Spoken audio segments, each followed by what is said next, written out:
Immobilier, comment investir sans souffrir? C'est la question que pose Bogdan Koval, directeur de la rédaction de Club Patrimoine, à Jean-François Charrier, directeur du développement d'Axipit Real Estate Partner.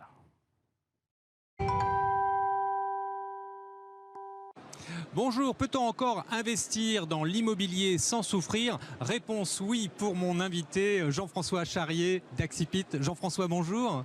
Bonjour Bogdan. Vous allez bien? Impeccable. Mais c'est vrai, quand on a préparé cette interview, c'est ce que vous m'avez dit et c'est ce que j'ai retenu et ça c'est très important. Alors, quels sont aujourd'hui les obstacles que vous avez repérés, vous, à l'immobilier? Alors dans la phrase, vous avez dit d'abord, investir dans l'immobilier, c'est bien.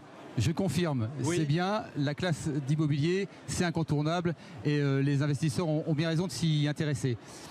Vous parlez de deux obstacles, je parlerai plutôt de deux freins.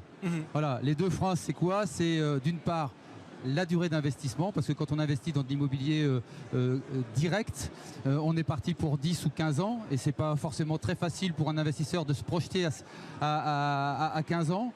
Les crises sanitaires, les crises financières, les accidents de la vie font qu'aujourd'hui, on est plutôt sur des périodes plus courtes. D'accord. Voilà, ça c'est la première chose. La deuxième chose, évidemment, c'est la fiscalité, parce que quand on investit sur de l'immobilier classique, d'accord, vous avez l'impôt sur les revenus, l'impôt sur les plus-values, l'IFI, et donc au bout du compte, vous vous retrouvez avec un rendement qui est sensiblement élagué, si je puis dire. Alors, comment est-ce que vous avez fait pour contourner ces deux obstacles ou ces deux freins? Alors, on passe par des structures un petit peu différentes, notamment des FPS, fonds professionnels spécialisés, qui nous permettent d'investir sur du non-coté, d'une part, et d'utiliser des gestions un petit peu différenciantes. Par exemple, nous investissons dans des sociétés commerciales de promotion ou de marchands de biens, ce qui nous permet d'avoir une fiscalité beaucoup plus légère. Voilà. Et puis, d'autre part, comme nous sommes sur du value add, sur de la recherche de valeur, de l'immobilier résidentiel, on fait des opérations qui durent entre 24 et 36 mois, ce qui nous permet de sortir les fonds au bout de 5 ans. Donc on gagne en fiscalité et on gagne en durée. Alors, ce produit, il s'appelle Axipit Home Value. Quel est l'intérêt de ce produit aujourd'hui? Alors au-delà des deux dont on vient de parler, fiscalité et durée, le principal avantage, me semble-t-il, c'est le sous-jacent. On est sur du résidentiel. Ah. Alors le résidentiel, c'est bien, mais ça a l'avantage d'éviter un grand nombre d'objections. On sait très bien qu'aujourd'hui, les investisseurs, le bureau, ils se posent des questions, le télétravail par exemple, le commerce, ils se posent des questions, le e-commerce. Sur le résidentiel, il n'y a pas toutes ces objections. Donc c'est une première chose. La deuxième chose, c'est que le résidentiel, c'est un marché très profond. D'accord ? On a aujourd'hui une offre très largement inférieure à la demande.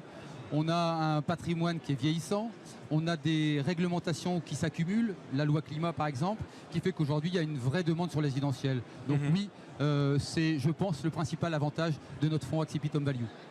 Alors, qui sont vos concurrents sur ce marché? Alors, ils sont à la fois nombreux et quasiment inexistants, parce que des gens qui font du FPS, il y en a, des gens qui font du résidentiel, il y en a, mais très peu font du FPS résidentiel value add. Je crois même qu'on est les seuls, en tout cas du pur résidentiel.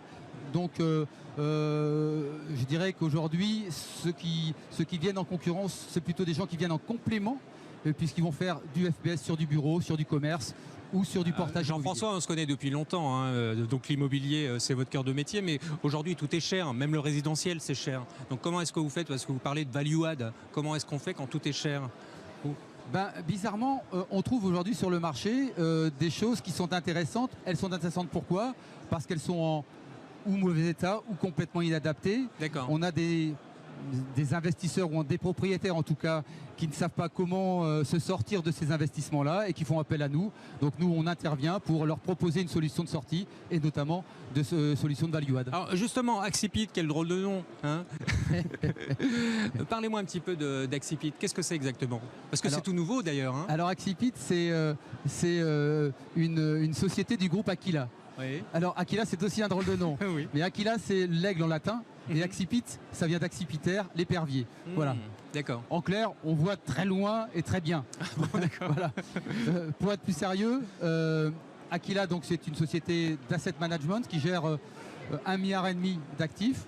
Et nous sommes, nous, la société de gestion du groupe. Voilà. Et on intervient sur le client retail, puisque Aquila est plus spécialisé sur le client institutionnel. Donc on essaye d'apporter le service institutionnel au retail. Voilà notre particularité. Alors vous, Jean-François, vous connaissez très bien le marché des CGP.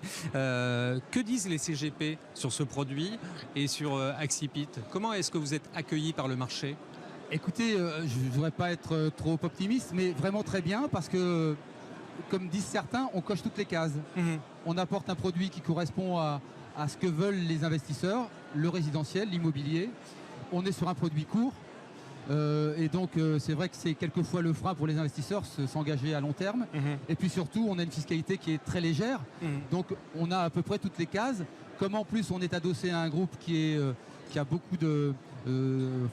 qui est très connu dans le milieu, ça rassure aussi. Donc je pense que notre objectif, qui est d'une collecte de 30 millions sur ce fonds-là, d'ici la fin de l'année, sera obtenu assez rapidement. 30 millions, c'est pas mal. L'objectif, c'est d'aller au-delà ou de remonter un produit derrière? Alors, 30 millions d'equity, plus beaucoup de leviers, ce qui fera un fonds d'environ 100 à 120 millions. Ah ouais, quand même. Et derrière, une création d'un deuxième fonds. Je vous réinviterai pour en parler. Jean-François, en tout cas, grand merci à vous. Très grand plaisir. Merci Bogdan. Voilà, c'était Jean-François Charrier, directeur du développement chez Accipit Real Estate Partner, qui répondait à Bogdan Koval, directeur de la rédaction de Club Patrimoine, sur cette question immobilier, comment investir sans souffrir.